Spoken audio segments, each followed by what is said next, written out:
You are watching and listening to Chris and Leicester Till I Die TV on YouTube and your favourite podcasts.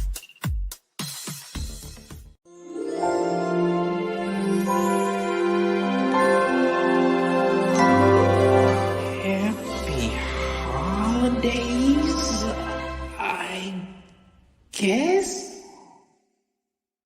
Hello, Matt Elliott here. Hi, Alan Smith here. Hey guys, Ian Hume here. Hi everybody, Jerry Taggart here. Be sure to watch Chris and Leicester Till I Die TV For all the latest Leicester City news and information. You can also subscribe on YouTube and various social media channels. for the latest updates and news on Leicester City Football. Come on, you foxes!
The X on the Pitch Show with Chris and X-Fox Julian Watts. Looking back at the past week at all things Leicester City. Right, Chris. All right there, all right at the back. How are we? How the devil are we, in fact? Oh, what a night. If it's sloppy seconds, and for once it's not Julian, he'll be happy to know. I've already had my sloppy seconds. What's the third? It's all down for that the Watford fan couldn't make it last night. I've had to squeeze 3 in. I tell you what, it's a record, even for me, that. In fact, I've got to be honest with you, I don't know if that's 3 in the night. Ask my ex-wife, it would lucky if it was 3 in a week. This is Leicester Till I Die TV, and this is where you can watch and listen to us.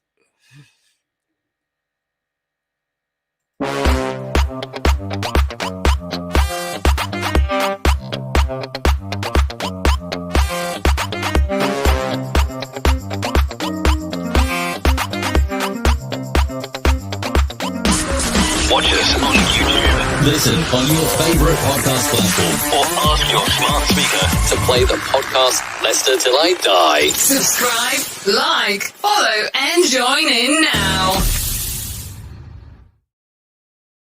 So it's a normal, well, I say it's as normal as me and Julian can ever get. It's on the Pitch Show. And with these, we do tend to sort of take it a little bit outside of Leicester because it's nice to talk about other football things as well. So we're going to be talking about, is it ever right to boo your own players? I mean, they were booed recently after the Chelsea game at half-time and at full-time, and then they come back with 2 good performances. So is it the right way? Is it the only way that fans can really say how they feel or show how they feel?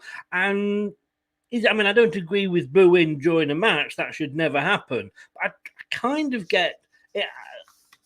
We will ask Julian. And does it affect the players? That's the thing. And the second question that we're going to be asking him is, Ballon d'Or. Is it just a waste of time? I mean, you know, even Celtic could win that if it was a football competition. And we might have a surprise third chat in there and obviously fans' questions at the end. But it is the X on the Pitch Show and it's time for the big moment. Ladies and gentlemen, it's time for the main event of the evening. 60 minutes of football fun and banter with Chris and Leicester Till I Die TV. Are you ready? Let's get ready to rumble.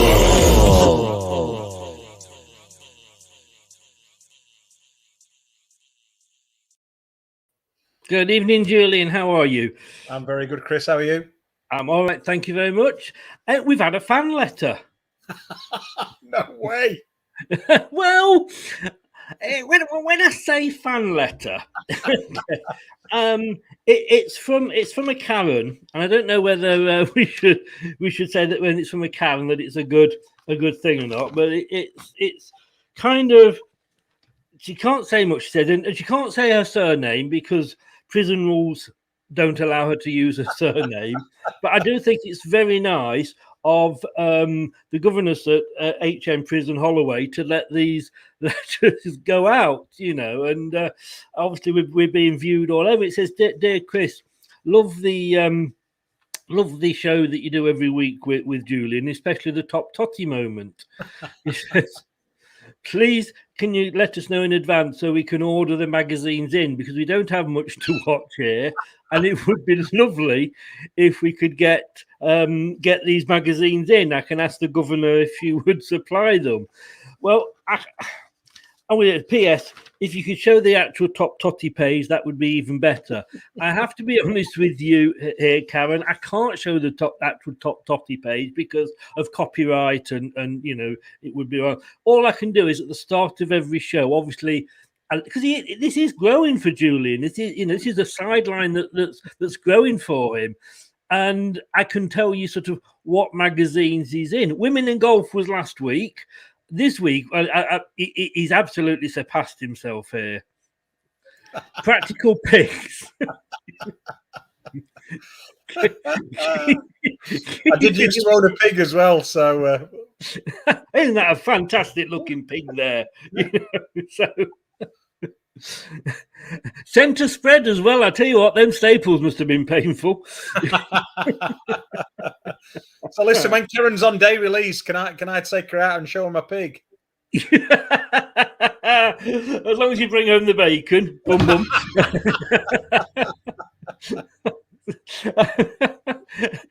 This is just getting silly now, isn't it? Karen, just for you, have a word with the governors. Practical Pigs. I just love some of these magazines that are out there. And of course, this is sponsored by Top Totty Beer.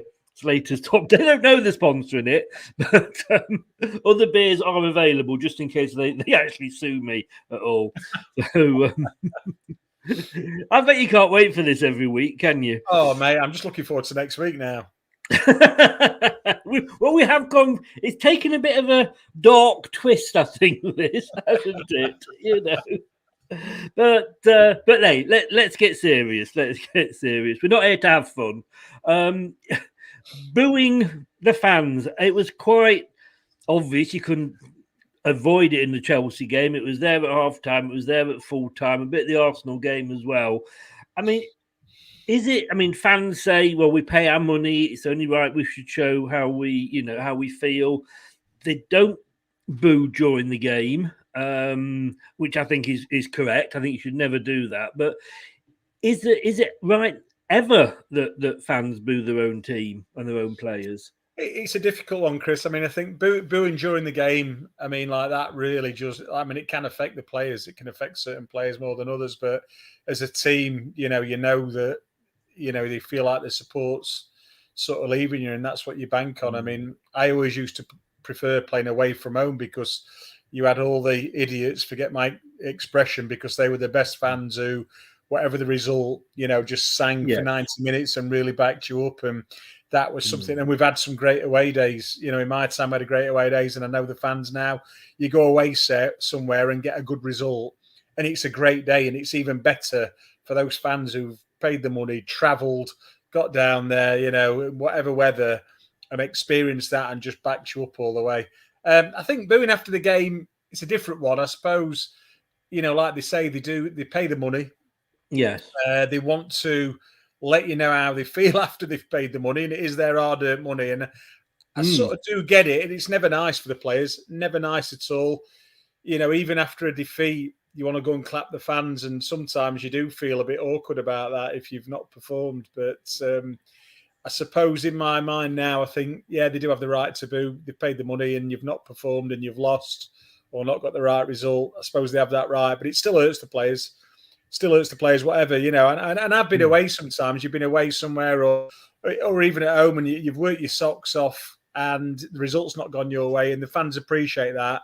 And the nice thing is then that you've got that connection with the fans where you can go up to them and, you know, just you can go and applaud them, and they applaud you back because they know that you've put the effort in, and for whatever reason it didn't happen on that day. And I think the times when you get booed is when they feel like you haven't performed as a team, and sometimes that's more tactically than anything else. We've spoke about this before, about the effort that players put in on a match day, and I don't think they shy away from that. But sometimes when a team dominates you, it can look like you've not tried, but actually it's just the other team have been so much better. And the Chelsea game is a real good indication or example of that, and you can understand it on that day.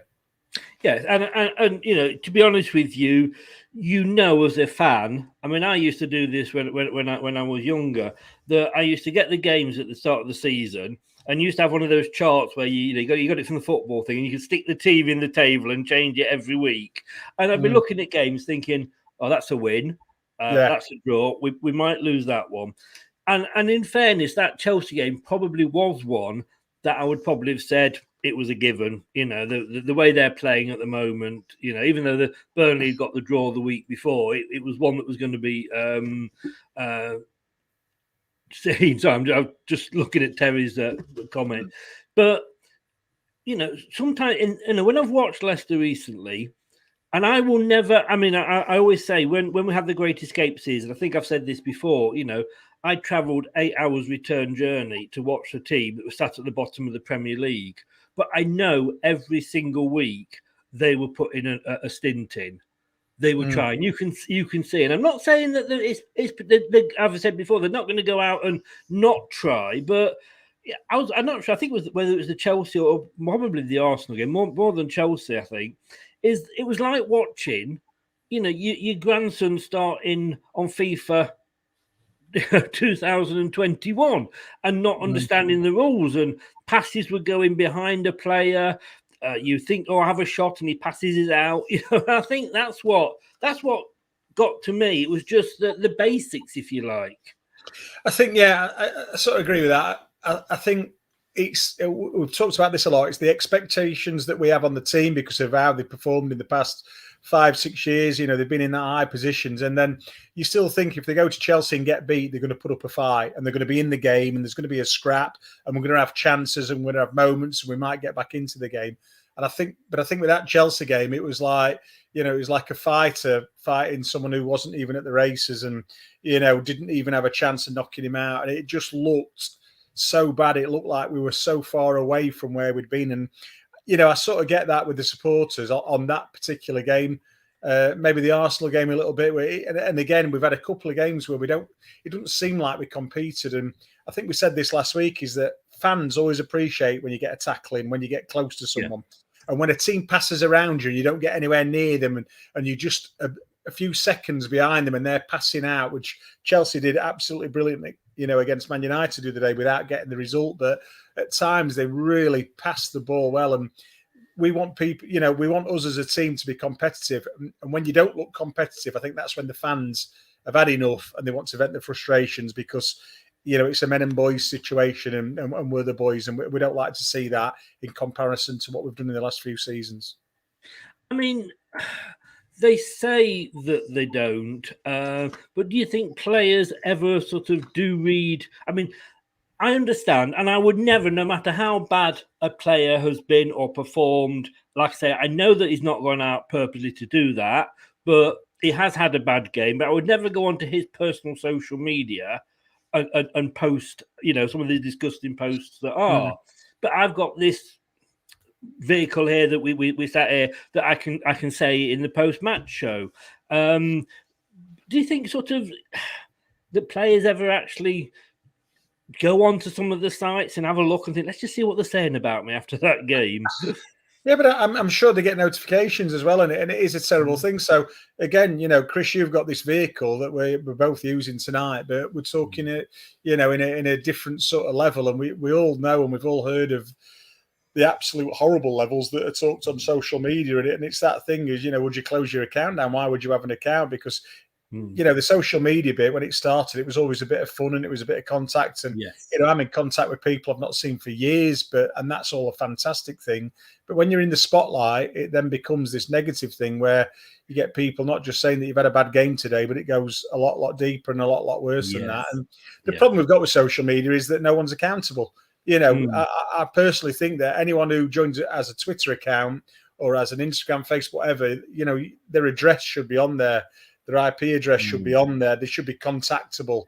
And if they're not, they shouldn't be allowed to have an account because they're not accountable for what they say and do. They sit there, keyboard warriors, absolute cowards who call people out and, they've never done anything, never had a day's work in their life or they've never done anything in their life. And yet they sit there and feel like they can sort of spout off. And I think that's just a vile part of society that we live in now. But unfortunately, it seems that we have to accept it because the social media sites don't want to get down into that nitty gritty of, who you are and where you're from. And they can just anonymously, post whatever they want. And that's not right. The social media that we sort of got into as we all have done was a bit of fun. And it's become not fun. And it's become a real sort of bad part of society. And it seems at the minute that, they're not strong enough to really do anything to resolve that. I think they don't want to. I think that's what it's down to because they're thinking of the numbers all the time, Chris. All about money. Yes, yeah, it so is, and like I say, I don't agree with that personally. If I'm if I'm watching a game and I know that and it might be Perez, but he hasn't had a particularly good game, then I feel I'm within my right to say Perez didn't play well today. He was bloody awful. But then on the other side, you've got to say he's had a good game today. If he has played well, give him the praise he deserves. But I mean, I wasn't at the games, although I am going to Southampton tomorrow. But would the manager use that and sort of, when he got them in there at half time, said, "Have you heard what that, that's what they think of you? Are you going to let them get away with that?" Would he use it psychologically? Yeah, Martin definitely would have done. But the thing is, I'm going back, 20 odd years, Chris. It's a different environment now. I would have said they probably would have mentioned it now. But Martin definitely would, And even if the crowd weren't booing, he'd be saying, are you going to serve that up again for all these people who've paid all this money to come and watch you and paid good money to watch you? Are you going to go and put that out again this second half, or are you going to pull yourselves together and go and do something about it and get yourselves back into the game? So definitely would have been used in our time. I think it probably would be now, but like we say, we've got this other side of it that's, quite naughty, if I'm honest. But like Martin would have definitely touched on that. And we would have all been conscious of it as players. There's probably games where, and I don't remember the Leicester fans doing this because I always feel like we did sort of overachieve. So even when we had bad days, they really weren't that bad with us. And sometimes we had some bad days, but I feel like us as a team, I always knew if we had a bad day, we knew we had a bad day. And we were actually quite, we were sorry about it. We'd go to the fans and clap and looking at them thinking, we're really sorry about this. But I don't remember us having days like this when we got booed, even after games, because we gave them that many good days that, the bad days they could take on the chin, if you like. It is. And like you said earlier, it is expectations. We expect more because of what they've done for the last 2 seasons. But I can't remember ever seeing a game when Martin O'Neill was manager when they didn't sort of give 100, or you guys didn't give 110%. So I don't think Martin would have allowed that. He will tell you, I'm sure, the exact time and when he got booed after Sheffield United. I think that's ingrained in his mind. But I can imagine Martin using that as a G-up, even just for himself. Yeah, he did. And I think if I remember, if my memory serves it correctly, we went down to Charlton the Tuesday night afterwards, and it was a big conversation about, that can't happen again. This is, but then we had Walshy back, and we had 1 or 2 more back, and Muzzy started the game against Charlton, and we won 1-0. And I'm sure, and I might be wrong, I'm hoping I'm not wrong, but I'm sure that was the game after the Sheffield United game, and it really galvanised us, to be honest. We all knew what the gaffer had gone through. We knew he'd invited the fans into into his office. We knew all the, excuse my language, but shit he'd had to take that day. He was having a bad time as it was. The expectations then were different than they are now. I mean, now they're absolutely massive. But at that time, it was like we should be looking at this top 6, championship place.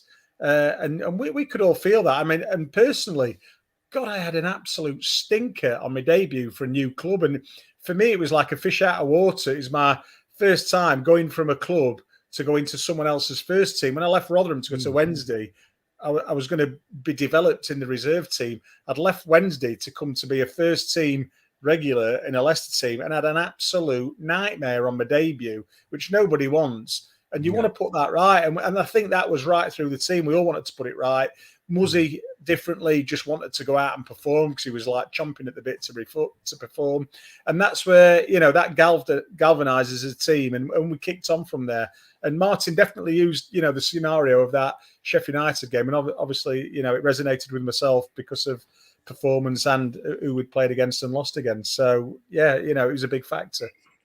I think as well, obviously you boo opposing players, we all remember the reception Harry Maguire got recently, although they could have just been booing his performance. It was that bad, but you know what I mean? But I think with the way that they booed, and like I say, I think to a point it is acceptable when the match is not actually being played. I think by doing it like that as well, they're not singling out any one player.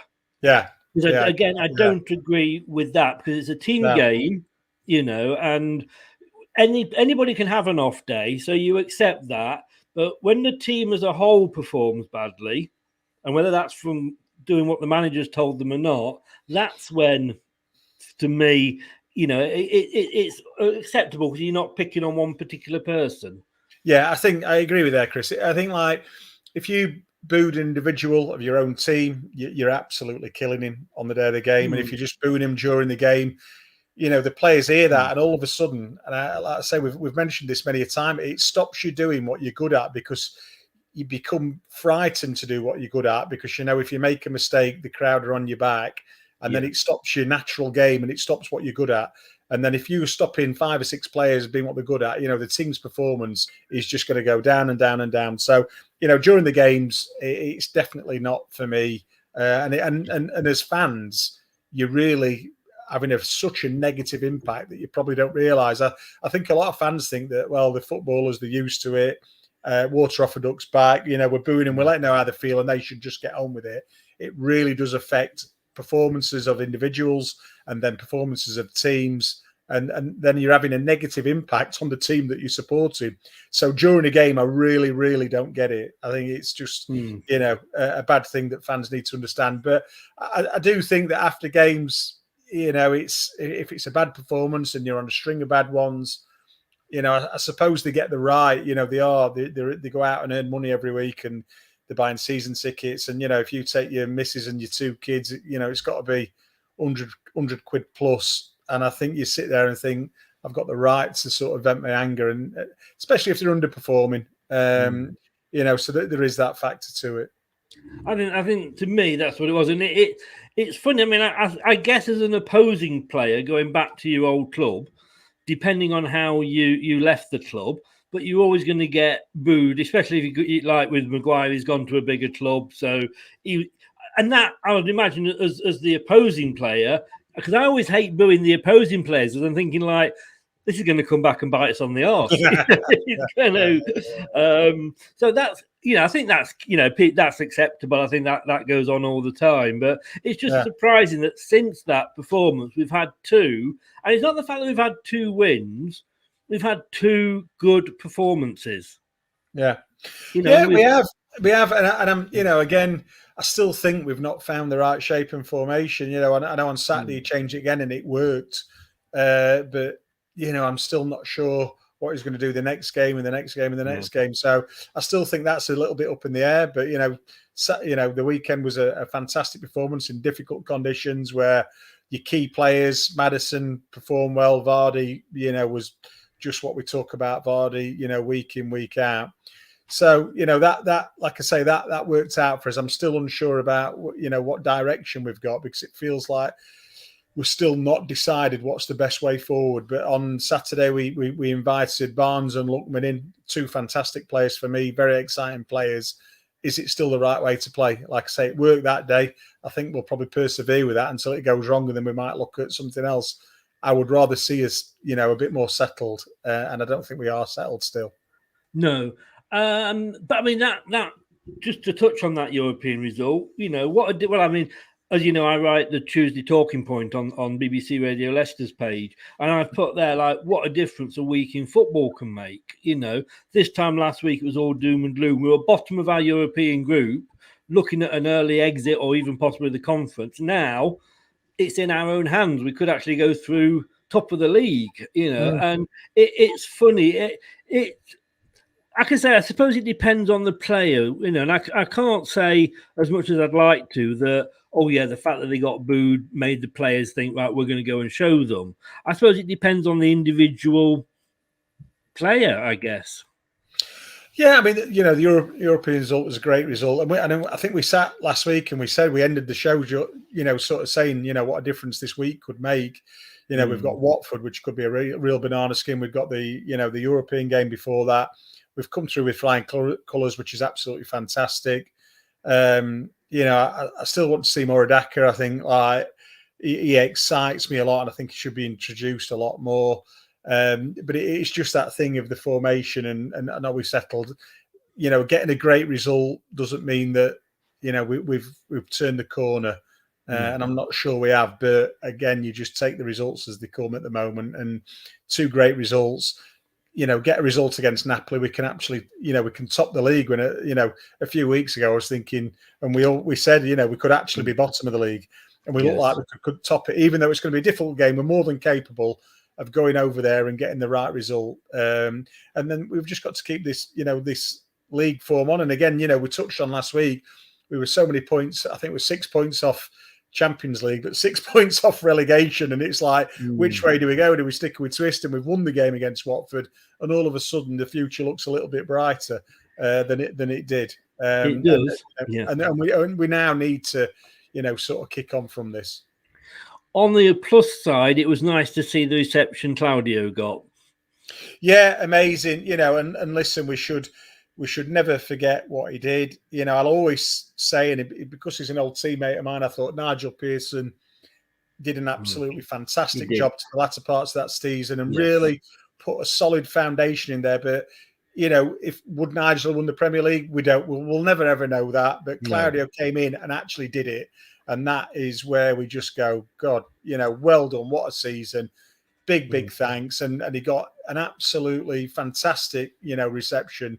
And quite rightly so. And he's going down in history and folklore, as a legend of the club. And he steered us right through that season to the title. And like I say, it was nice to see. It was nice that he seems like a very humble man, and he was so emotional about it, and he got a bit upset, which is absolutely lovely. See someone coming. It wasn't just a job to him. He feels part of the club, and that's. I don't think he the first time he'd been back since the sacking, apart from obviously he did come for the game following the chairman's passing, but of course that wasn't a time to welcome anybody back and what have you. No, it was nice to see. He's a very humble guy. I think it's the funny thing is people have slowly accepted Nigel's part in that, because I don't think had Nigel not done what he'd done the season before, I don't think that Claudio would have gone on and won that. I think the combination of the two, it was a perfect storm. Yeah, I totally agree with that, Chris. Like you say, Nigel could have stayed, took that season on. We'll never ever know. He might not have won the league, and like you say, but I definitely think he deserves a massive, recognition for. I think in the last 10 games, I'm sure they had the best form in the Premier League in the last 10 games. And that is an absolute foundation for a new manager to come and build on, where you can come in and see that there's potential there.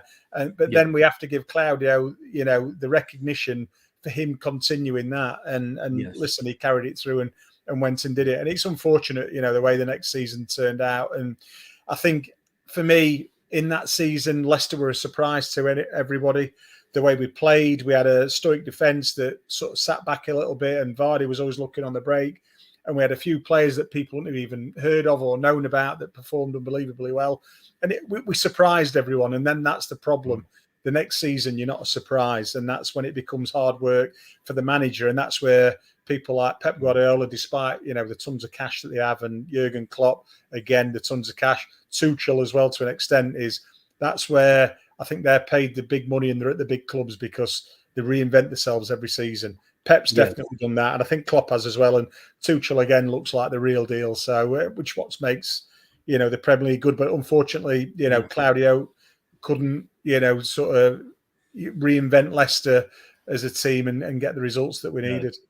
And we send all our best on to Nigel, who's not, 100% health-wise at the moment. So our thoughts and best wishes go to Nigel, as indeed they do to Terry, who is, and you have my sympathy here, is that he had his COVID booster and he's totally knackered. I tell you what, funny thing is, I had my booster last weekend, not the one just gone, the one before, and it was Pfizer, which was the 2 I had before for 1 and 2, and I was completely out of it. Whether it was because I had the flu jab at the same time, I don't know, but completely didn't sort of even get out of bed for a couple of days. It was the weirdest thing. But David, senior question. We'll come back to that at the end when we do the fans' questions. But and I've got to be careful I don't bring up Pig Weekly or whatever it was again, haven't I, here? We'll have a look at this now. The Ballon d'Or. There, is it becoming a joke? I think you just look at it now and it's caused a bit of a stink this year for some reason more than others. But Messi, I mean, he's won it 7 times. Ronaldo 5. I mean, are they? I mean, I know they're good, but come on, 7 times, and he didn't play for quite a bit of the season, Messi, between changing clubs and what have you. I think for me, it's never been a joke until this point, if I'm honest. But right now, I'm in work today, talking to people, I'm talking to other mates, and we're all saying, "How has he won it?" And that's the problem. And I think we've had in Messi and Ronaldo 2 unbelievable. It would be like an era with Pele and Maradona, vying for a Ballon d'Or. It would have been like, what a competition that would have been, and probably no one else would have come into the offing, quite rightly. And we've had the same thing with Messi and Ronaldo, and they are 2 absolute, legends of the game, top of the game, and they have been for years. But I feel with them both right now that they've probably just gone over the top of the hill. Messi's not particularly gone to Paris Saint-Germain and lit the world up. And Ronaldo's actually scored the goals. Obviously didn't play at the weekend, and we could all see his disappointment. But, they're neither, even though they have still got that quality, I don't think either of them have got the energy that provides that quality to make them the best players.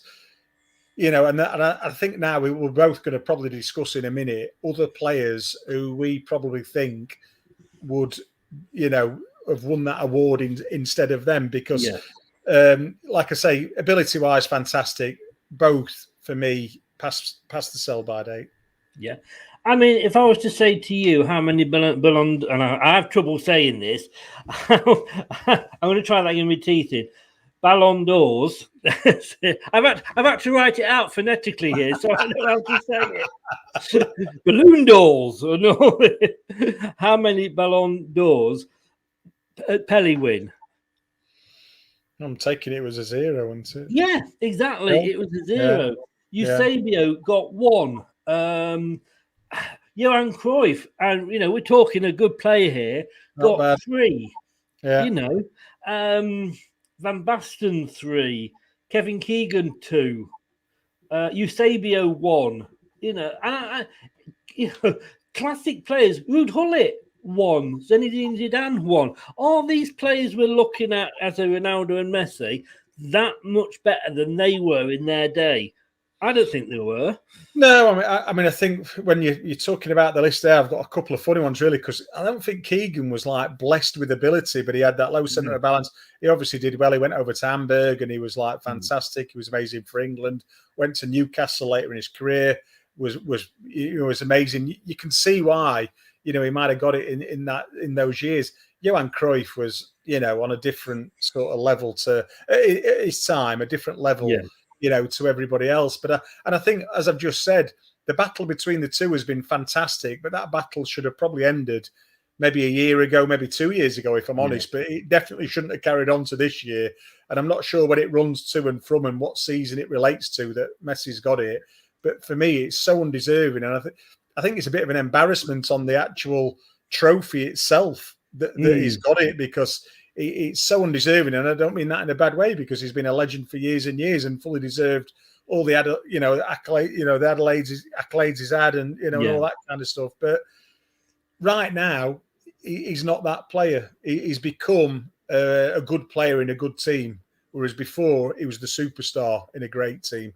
And I think that's the difference we've got now. And that's why like I say, I can think of a couple of players off the top of my head now that deserve it far more than either Ronaldo or Messi this year.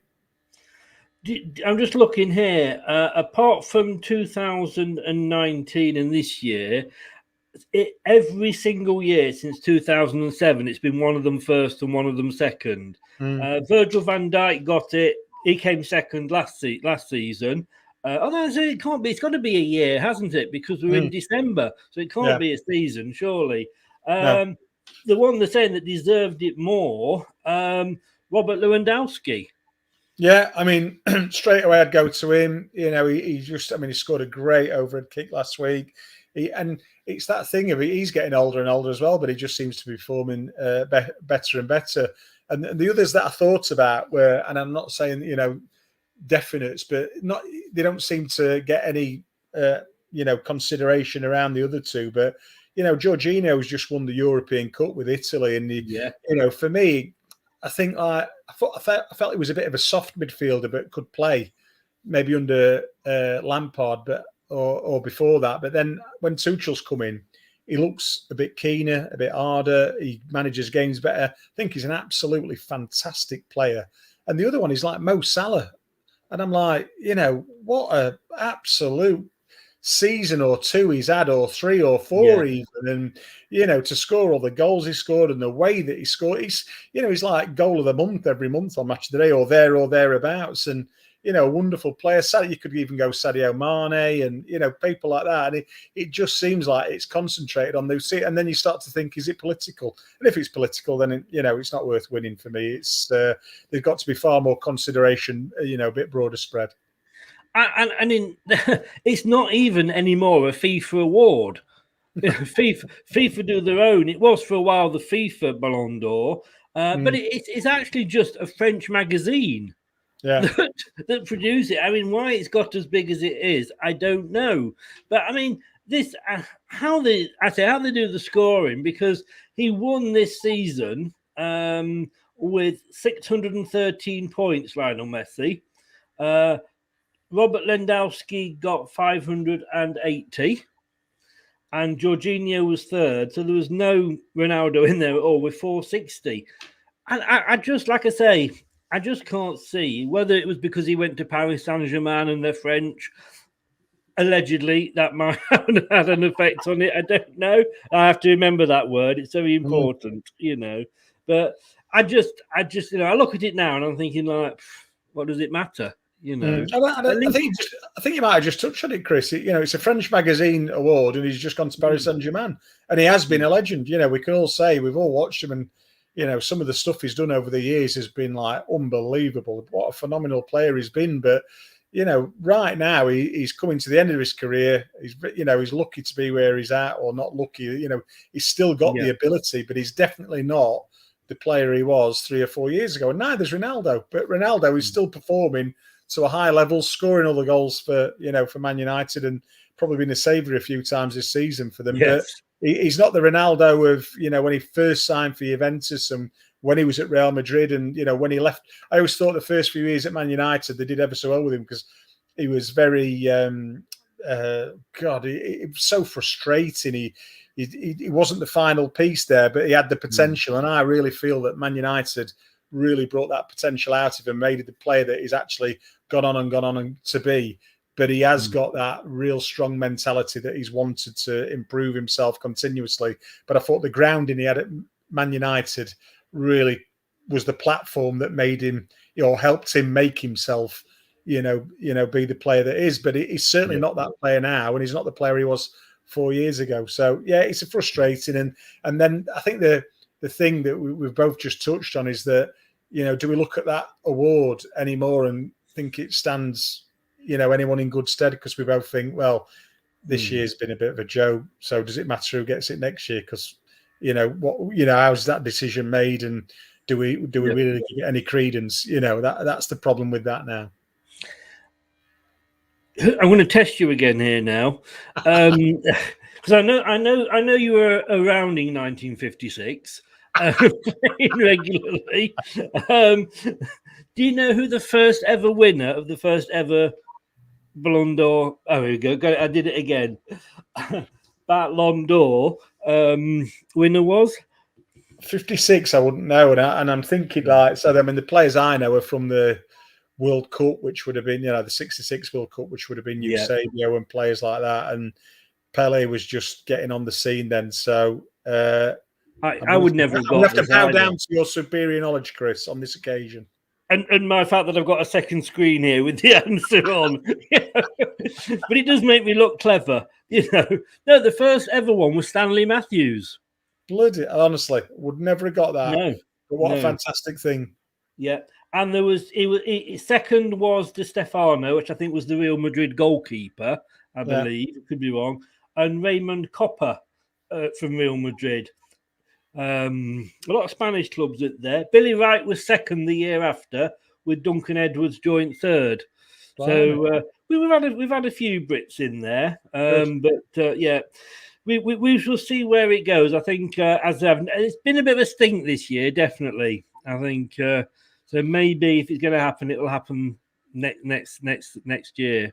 Possibly, but we're going to fit a third one in because we've got a bit of time. If you're okay with that, Julian, and we'll be straight back after this. Leicester Till I Die TV, your first choice for everything Leicester City. Tune in and join in now.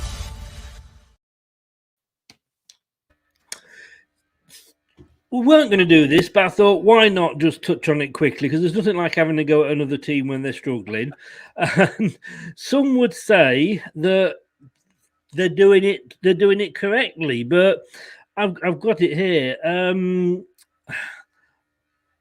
Manchester United, how far as an iconic club have they fallen? I mean, to me, Man United, and I'm going to give them some credit here, they're one of the biggest clubs in the world. They're a worldwide club that players and managers should be dying to go to. It's like, you get a call, it's Man United. And there's not many clubs like that. Obviously, Barcelona, Real Madrid as well. Maybe not Norwich, in fairness to them, but they are absolutely. And you can't even say that about Manchester City. They haven't got the history or this team that Man United have got. What are they doing? I mean, they had a manager who was an ex-player that let's be honest with you, got them into Champions League for the last couple of seasons. He dug them out the shit when he took over from Mourinho, and he got the players playing again. He got them to second. He got them to a final, the Europa League final, and missed out thanks to about the 500th penalty. Obviously, he couldn't handle the big stars. It wasn't going well. So they sack him and put in a temporary manager who was his coach, his assistant manager, who was part of the team that were causing the problem. And now they've gone and appointed an interim manager when surely they should be sat there waiting for the phone to ring and people ringing them up and going, can I have the job? Can I apply? How do I apply? Yeah, I agree with you, Chris. I think, God, there's a lot of things I can say on that. I never thought Solskjaer was the man. I thought he came in and lifted the mood when the mood was really low. Mourinho, especially with his attacks on Luke Shaw, the way he talked about the team, the players, and we all know that Mourinho's styles, I don't want to say negative because he's been a super successful manager, but he's more about stopping the other team than winning the game. And I've always said that Klopp and Pep, go and win the game. Mourinho stops the other team and then tries to go and nick something. And it's a total different management style, but we can't deny that he has been a super successful manager, just about everywhere he's been. So there is that. But I never thought Ollie was the man. He came in and just made it a happy place to be again. And it wasn't a happy place. And that in itself is a big lift to the players. New guy comes on board. We're all chatting. We're all good. The training ground's a happy place. And that showed in the performances. And then, funnily enough, when he got the job, then it all went, started to go a bit awry. And that was a sign of what was to come. I think one of the biggest problems they've had is they've had probably one of the greatest managers that we'll ever see in our lifetime. Yes. Who came and for such a long time was dominant. And, was going to that when he was going to retire. And he had a really bad season. He decided not to retire and then just came back stronger and stronger. And that's when I talked to, a few moments ago saying about Klopp and Pep who can reinvent themselves. Ferguson came back, reinvented the wheel, brought players in. I remember the season he brought Van Persie in and, it was a bit strange that it was 29 at the time, but he came in and God, what an important piece of the jigsaw he was. And he got rid of Jaap Stam and, Nistelrooy, who we thought was a legend, but he had a best before date as well. That was just such a massive, massive part of, probably the last 20 years of Manchester United. And that the thing is now, who can follow that?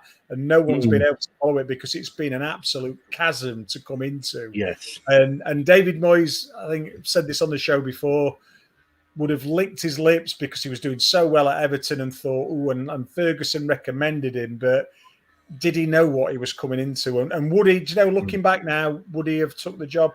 I probably think he'd say no. His career's gone on and he's had a few mishaps and he's doing ever so well now at West Ham and he's proving that he's a great coach and a manager.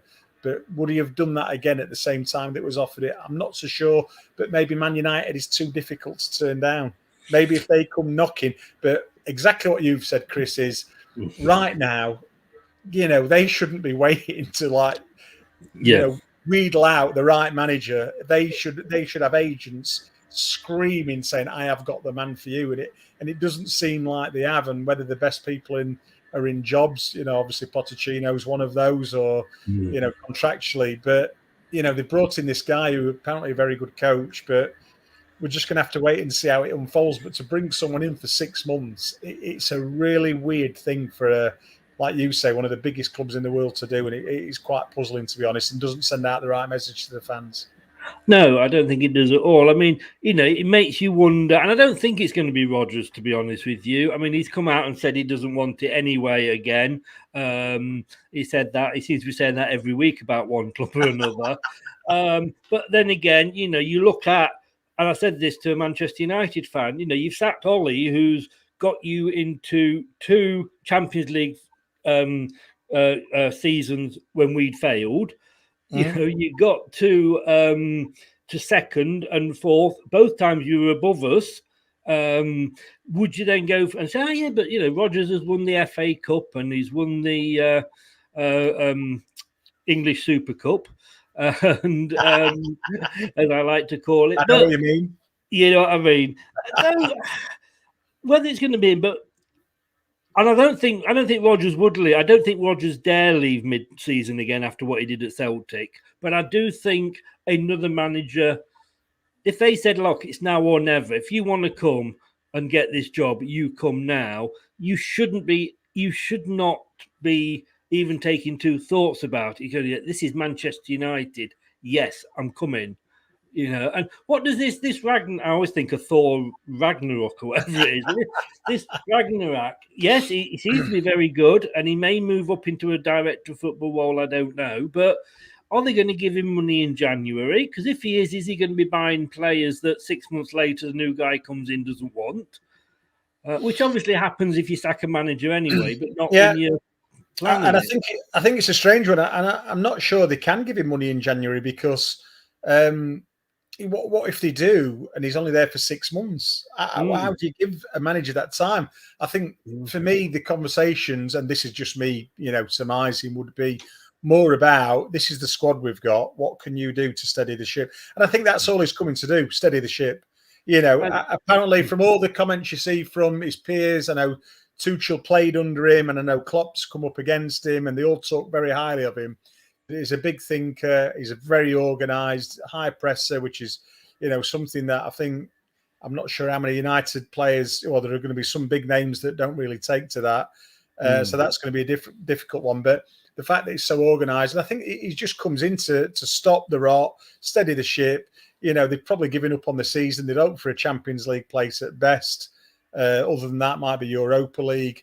But I don't understand how they can bring in or let him sign a big player, knowing that at the end of the season they're looking at bringing someone else in, unless behind the backs of everyone they're consulting this manager and saying, if we bring him in, is that all right? And that's just so wrong in every manner of what what you'd expect to behave in a big club.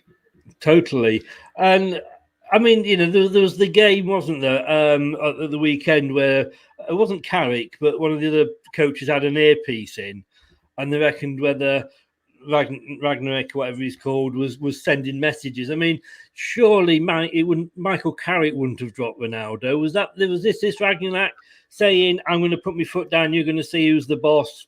You're not playing." You know what? I honestly don't know, Chris, but I'd be amazed if that was right. Having said that, it's a massive call for Carrick. So then you do start to wonder. And then we saw, Darren on with the earpiece in. Yeah. I can't imagine, but you never know. For me personally, I was thinking that can't be it. That can't be the reason. They've come here with a game plan. They want to press. Ronaldo's not really a presser. But having said that, I don't think Fernandes is. So I would have played Ronaldo and I'd have dropped Fernandes if it was me. Yeah. And just said to Ronaldo, you stay up top and we're going to press behind you. But then, you sort of have to think, they've already named him. Is he coming in? I couldn't see it, but then I can't sort of 100% say it wouldn't be. No. What happened, it's a real difficult. I'd be disappointed if that was the case, if I'm honest. Yeah. I think Carrick did a great job against, Villarreal in the week, got the win. And for me now, when they brought this guy in, I felt personally like, why not? I know Carrick's been in part of the team, but are you always allowed to express what you want? You could be an assistant manager with your views on things, but you actually need to back the manager up. And if you're a good assistant manager, that's what you do. So have they always backed up what Ollie's philosophy is and how he wants to do things? And when he's got the opportunities, he's gone, do you know what? I wouldn't have done it like that. And I can see the players. I work with them every day. This is how I'm going to do it. Why wouldn't you leave him in charge for 6 months? Or if not, say that you're looking for an interim manager, but really just go, Michael, steer us into a good place. Let's see how it goes. See how you do. And we're going to be looking at, the future ahead of you. I'm not sure why that's not the case. But, if this guy's as good as they say he is, they're bringing him 6 months. If he steadies the ship, and then he's going to be a consultant. But how do you feel as a manager coming in that knowing you've got a consultant who's just managed the team? It all really is Mickey Mouse for such a big bit of a mess, isn't it, really? It's a massive mess. Maybe Rio would turn around and say, Carrick's at the wheel, give him the job now. We've not lost him too, But, and just going back to what you're saying, we're talking about signings and what have you. Who could you buy that would improve that team? When you look at it, and you could argue that it's a team of individuals rather than a team, but they've got huge names there.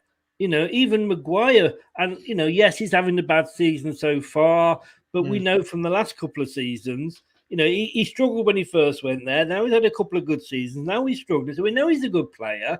So they've got world-class players, internationals in virtually every position.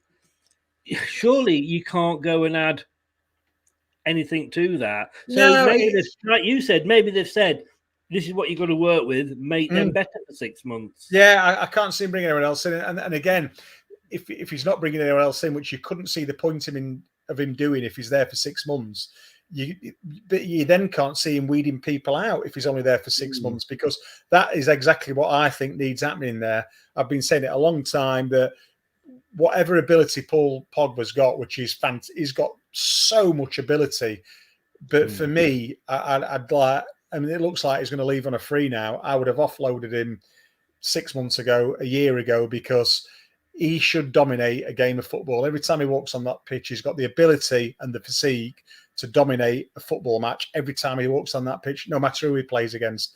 And he does it in little tiny pieces, and then everyone raves about him. And for me, it's not enough for the ability that he's got. So he's one that I would have farmed out. The Van der Beek's always been a puzzle. Why did you not use him more? He was a great player at Ajax. I sort of watched him the week. Paid 40 million for him or whatever it was. But I watched him against Villarreal, and he was I was wanting him to press hard. I'm thinking, mate, you've just got your opportunity and you're just jogging around the pitch. But maybe that's how they'd been asked to play, so I'll give him the benefit of the doubt. But been a fantastic player. Fred, constant frustration. It needs someone to go in and go, Matic, been a great player, a few massive clubs, pull him out, pull Fred out. McTominay maybe, persevere with, get Van der Beek in there. Let's look at Manchester United going forward. And right now, they're still mixing and matching what I would call the old guard. And they definitely need a centre-back or two. And I'm not including Harry Maguire in this. I think Lindelof's not at the races. Bailly's not at the races. And there's a massive weakness there that they need to, but again, this new interim manager, I don't think has got the authority to sort that out, because in 6 months' time, he's not in the job. Yes. So what is it? For me, he's coming in, they're saying, this is the squad, steer us to the end of the season. And I think that's like you say, for one of the biggest clubs in the world, is someone just going to come and take the tiller, for a small amount of time without having the authority in a massive transfer window to make a decision. It'd be interesting to see what they do. Say hi to Ankit there, Almighty Blues FC. Apparently it's 3 a.m. over there in India. Thank you for tuning in. I know when it's the Blues, it's not the Blues of Leicester. Well, not officially, it's the Blues of Chelsea, but I think deep down it is the Blues of Leicester. You are, because we are the FA Cup winners. Let's be honest with you, Ankit. And who did we beat? Oh, Chelsea. But I'm just thinking, he loves me rubbing that in. He loves me. And yes, I know you won the Champions League, but you didn't beat us in the Champions League. We beat you in the FA Cup final. Love you, Ankit. Love you. But I think with Man United, it's a bit like you said, previous to Ferguson, they had a football team, and it might come as a shock to a few Man United fans. They did have a football team before Ferguson, and to be honest with you, it wasn't that brilliant, No. And they're trying to, it took Liverpool, and Liverpool were the Ferguson Man Uniteds of their day, and they took them 30 years to get back to winning anything again. And, Man United and Arsenal are a little bit the same as well. It's been a couple of seasons and they're crying into the beer. Are they trying too hard? Instead of rebuilding, are they just trying to stick plasters on everything and carry on? And I think with, they need to be prepared to keep, to have a bit of patience with someone, but they need to have a bit of patience with the right man. And, for me personally, I don't think all the patience in the world with Ollie would have done them any good, because I don't think he was the right man. I think they need to do their own work, bring in the right man. I mean, for me at the minute, I can't see anyone past Pochettino, if I'm honest. I think he's got the pedigree. He's been in the big jobs. I think the one slight on his CV is that he came into Tottenham and they were on this upward sort of trend, and then it sort of fell away.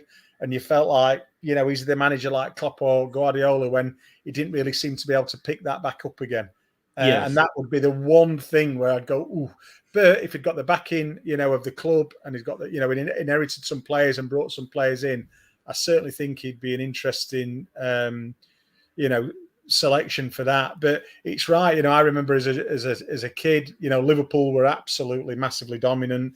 And then, but then Wenger came into Arsenal, and he was like, what a change he made to Arsenal. And they went from boring Arsenal to, absolutely fantastic Arsenal. And they had a bit of dominance. And that's when Ferguson got into Man U, and, the battles that they had were absolutely fantastic. And, we'd like to see that again. But it's that, firstly, getting the right person, and secondly, giving him the time. And unfortunately, these days, managers don't seem to get the time.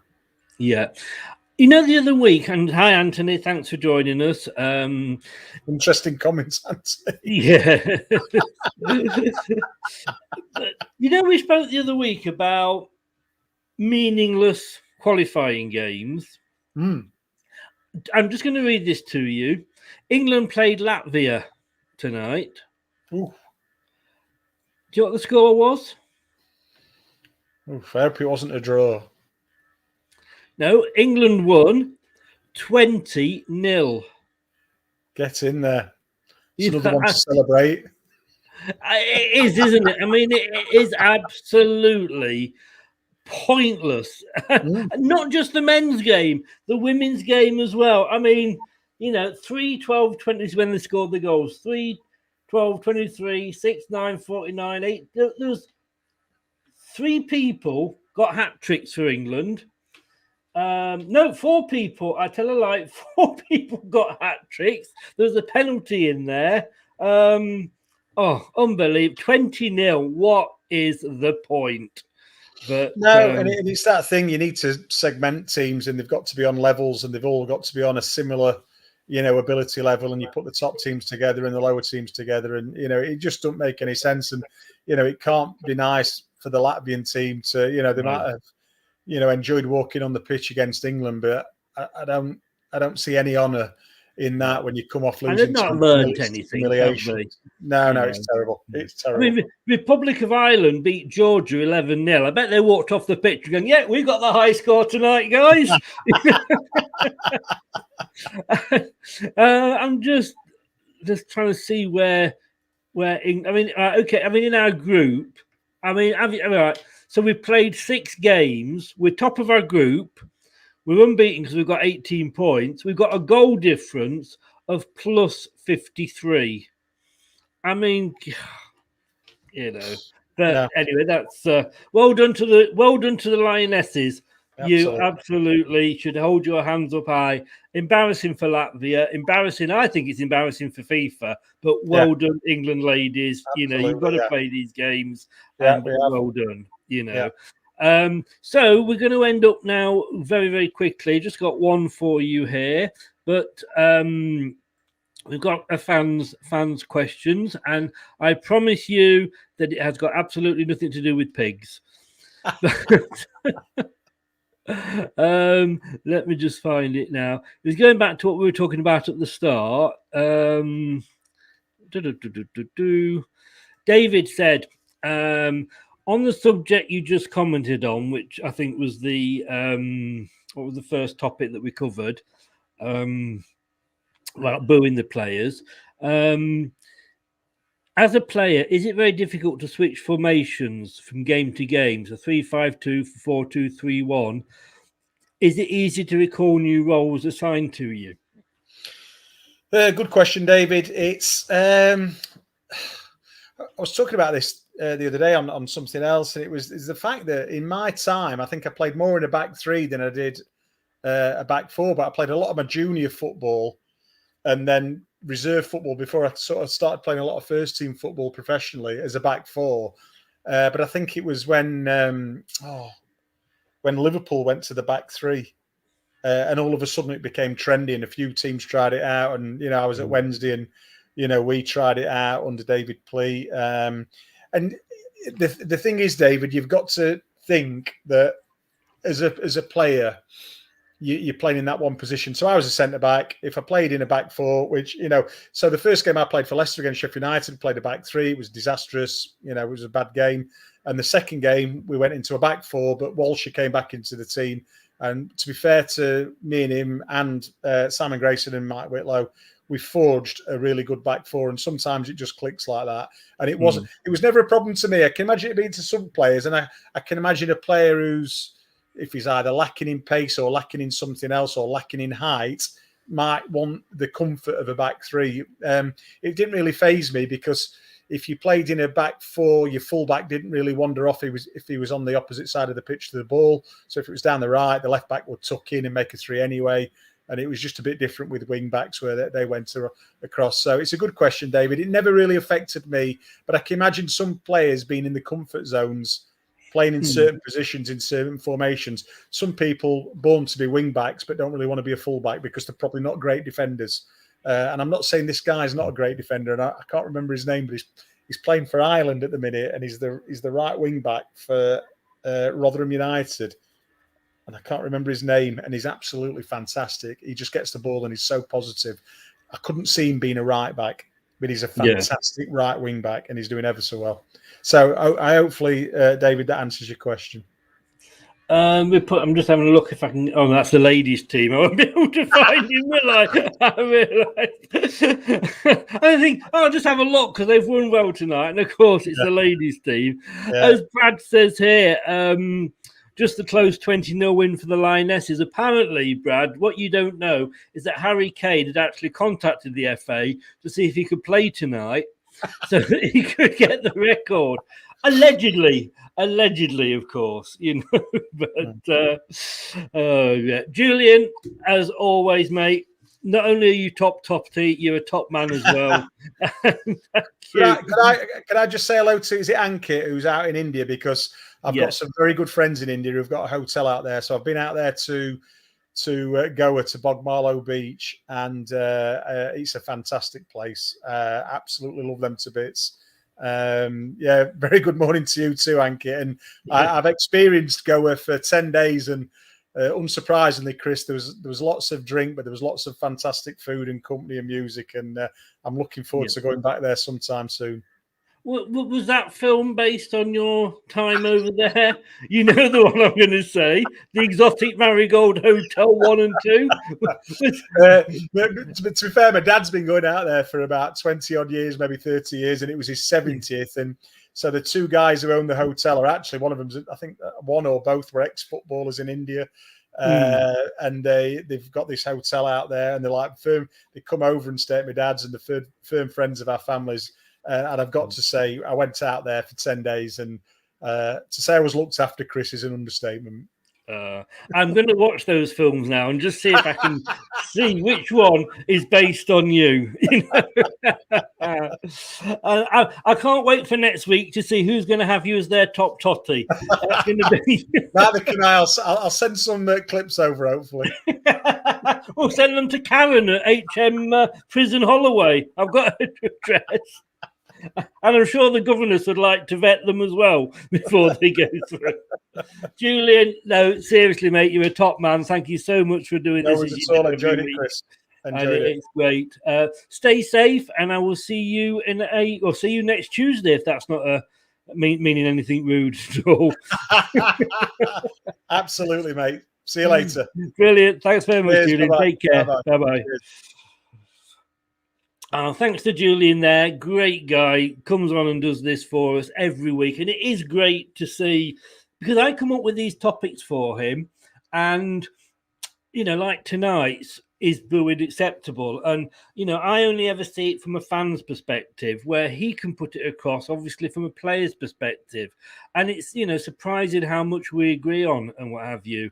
Whether that means I'm good or he's just awful, I don't know. Make it up.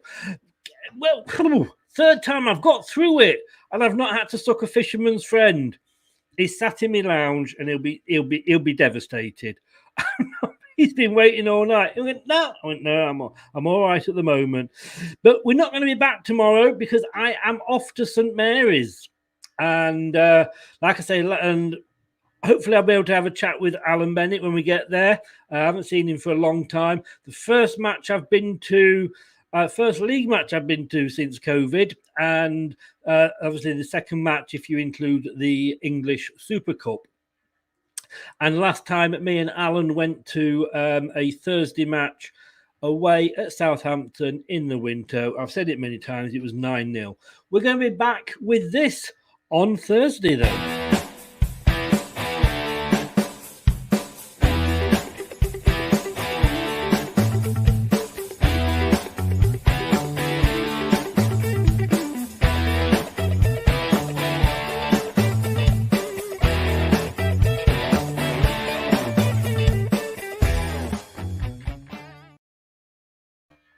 Yes, we are indeed. Because I say I'm going to be back late tomorrow, and I don't think you'd want to be coming on at 1 o'clock in the morning. Brad and myself will be doing the post-match show Thursday at 7 o'clock, and we are going to be joined by the one and only. You've seen him on our show many, many times, Jack from Match Day Vlogs. Big Southampton fan, loves his coloured shirts. Yeah, that's the one. And he's promised, as long as it's not sort of 9-0 again, that he'll come on and have a chat with us about it. And then that's on Thursday at 7, and Thursday at 9, it's the prediction show with X-Fox Steve Linux, and we'll be looking ahead to the weekend's games when we go to Villa. 3 shows done, 3 shows over. I need to go and get something really nice and cold down my throat. I think it's going to have to be a cider.